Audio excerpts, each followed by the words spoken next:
بسم اللہ الرحمن الرحیم۔ السلام علیکم ورحمۃ اللہ وبرکاتہ۔ سنا ہے جس عورت سے آپ کی شادی ہوئی تھی وہ بڑی خطرناک عورت تھی اور آپ نے ڈر کے مارے اسے طلاق دے دی تھی۔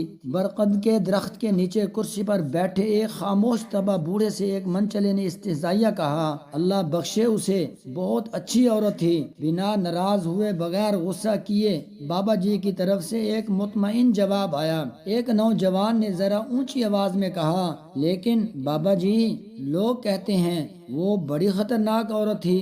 بابا جی کچھ دیر خاموش رہے، پھر کہنے لگے، کہتے تو ٹھیک ہی ہیں، وہ واقعی بہت خطرناک تھی اور حقیقتاً میں نے ڈر کے مارے اسے طلاق دی تھی۔ یہ بات تو مردانگی کے خلاف ہے، عورت سے ڈرنا کہاں کی بہادری ہے۔ نوجوان جوشیلے انداز میں بولا، میں عورت سے نہیں ڈرتا تھا، میں تو اس سے ڈرتا تھا جس تک اس کی رسائی تھی۔ پرسکون جواب۔ جوانوں نے حیرت سے ایک دوسرے کو دیکھا۔ ایسی عورتوں کو تو جہنم میں ہونا چاہیے، لا حول ولا قوت۔ کہاں آپ جیسا شریف النفس آدمی، کہاں وہ عورت، اچھا کیا چھوڑ دیا۔ نوجوان کے لہجے میں غصہ تھا۔ بوڑھے کی متجسس زندگی کا پٹارا کھل کر سامنے آ گیا تھا۔ تجسس ختم ہوا، اب سب باری باری منتشر ہونے لگے۔ جانے والوں نے عنوان پڑھ لیا تھا، کہانی خود بنانی تھی۔ جو رہ گئے تھے وہ وہی تھے جو اصل کہانی جاننا چاہتے تھے۔ میں بھی ایسا ہی سوچتا تھا کہ اسے جہنم میں ہی ہونا چاہیے تھا، تب ہی میں نے اسے جہنم جیسی زندگی دی تھی۔ بوڑھی آنکھوں میں اضطراب اترا۔ یہ تب کی بات ہے جب میں سرکار کے ہاں 1 روپے ماہوار پر ملازم ہوا۔ میری ماں چاہتی تھی کہ میری شادی ہو جائے، رشتہ ڈھونڈا گیا۔ ایک مونگ پھلی فروش کی بیٹی میری ماں کو پسند آئی، سلیقہ مند، خوبصورت اور ایک دم خاموش طبع۔ مجھے اس رشتے پر اعتراض تھا کہ وہ ایک مونگ پھلی بیچنے والی کی بیٹی تھی۔ مزدوروں کی اولاد کو پیٹ کی فکر رہتی ہے، تربیت کی نہیں۔ تربیت تو بڑے گھرانوں میں کی جاتی ہے جہاں افلاس آنکھوں کی روشنی چھیننے سے قاصر ہوتا ہے۔ وہ کیا تربیت دے گی میری اولاد کو؟ لیکن وہ لڑکی میری ماں کو ایسی پسند تھی کہ اماں اس کے علاوہ کسی کا نام نہیں سننا چاہتی تھی۔ پھر وہ بیاہ کر میرے گھر آ گئی۔ رخصتی کے وقت اس کے باپ نے مجھے کہا، میری بیٹی سیدھی سادی ہے، اسے دنیا داری کا کوئی خاص پتہ نہیں، اگر کہیں چوک جائے تو معاف کر دینا، یوں ہے بڑے دل والی، اپنے سائیں کو خوش رکھے گی۔ وہ بالکل ویسے ہی تھی جیسے میری ماں نے بتایا تھا، سلیقہ مند، سگڑ اور تابع دار۔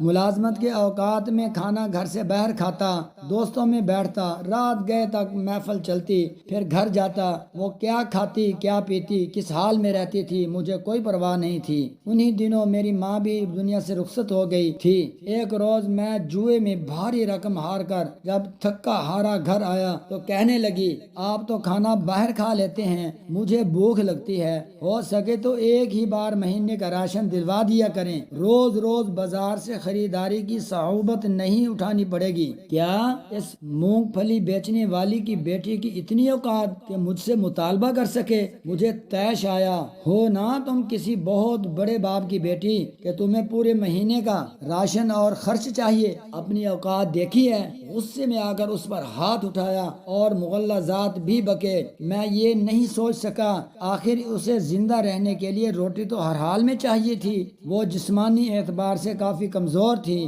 مار برداشت نہیں کر سکتی تھی۔ پشیمانی تھی یا کیا، وہ 2 دن تک بستر پر پڑی رہی، مجھے اس کی بھی کوئی پرواہ نہیں تھی۔ پھر اس نے گھر میں ہی سینہ پرونا شروع کر دیا، ہاتھ کا ہنر اس کے کام آیا، یوں اس کی روٹی کا انتظام ہو گیا اور میں یہ سوچ کر پہلے سے بھی بے پرواہ ہو گیا۔ ایک روز ایک ہمسائے نے مجھے روک کر کہا کہ دن میں جب آپ گھر نہیں ہوتے تو آپ کے گھر سے باتوں کی آوازیں آتی ہیں، میرے سوا میری غیر موجودگی میں کون آتا تھا جس سے وہ اتنی آواز میں باتیں کرتی تھی؟ غصہ حد سے سوا تھا، بس نہ چلتا تھا کہ اسے جان سے مار دوں، لیکن میں بس یہ ایک موقع کی تاک میں تھا۔ ایک رات پچھلے پیر کسی کے بولنے کی آواز پر میری آنکھ کھلی، چاندی اتنی رات میں صحن میں پڑی ہر شے بالکل واضح طور پر دکھائی دیتی تھی۔ میں اٹھ کر دروازے تک آیا، اب آواز زیادہ واضح تھی۔ وہ کہہ رہی تھی، سائیں صبح ایک روٹی کے لیے آٹا گھر میں موجود ہے، وہ ایک روٹی کھا کر چلا جائے گا، یہ سوچے بنا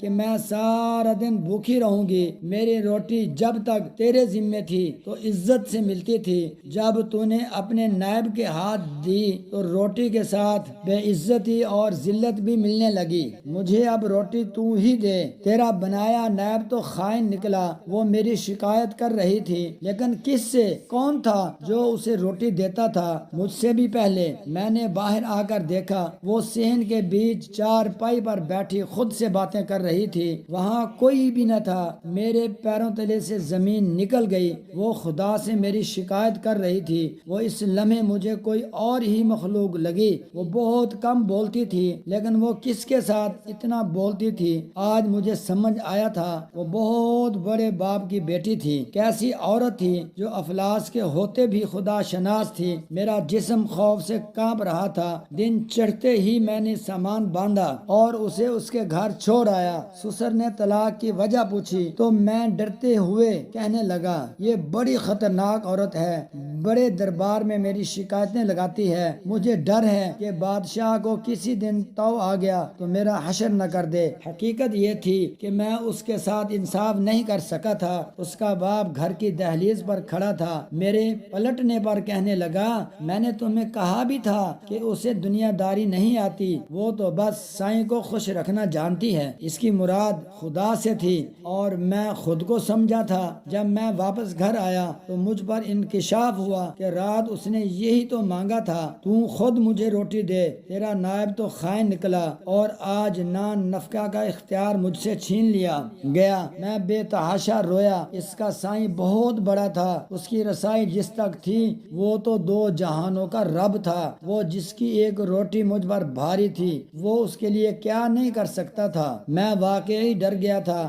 میں آج بھی ڈرتا ہوں کہیں میرے حق میں اس نے کوئی بد دعا نہ کر دی ہو۔ ٹھیک کہتے ہیں لوگ، کہاں میں کہاں وہ۔ بوڑھی آنکھوں میں نمی اتری تھی، میں اسے پہچان نہ سکا۔ میں نہیں ڈرتا تھا، حالانکہ ڈرنا چاہیے تھا۔ اس کے سائیں نے تو پہلے ہی کہہ دیا تھا کہ عورتوں کے معاملے میں خدا سے ڈرو۔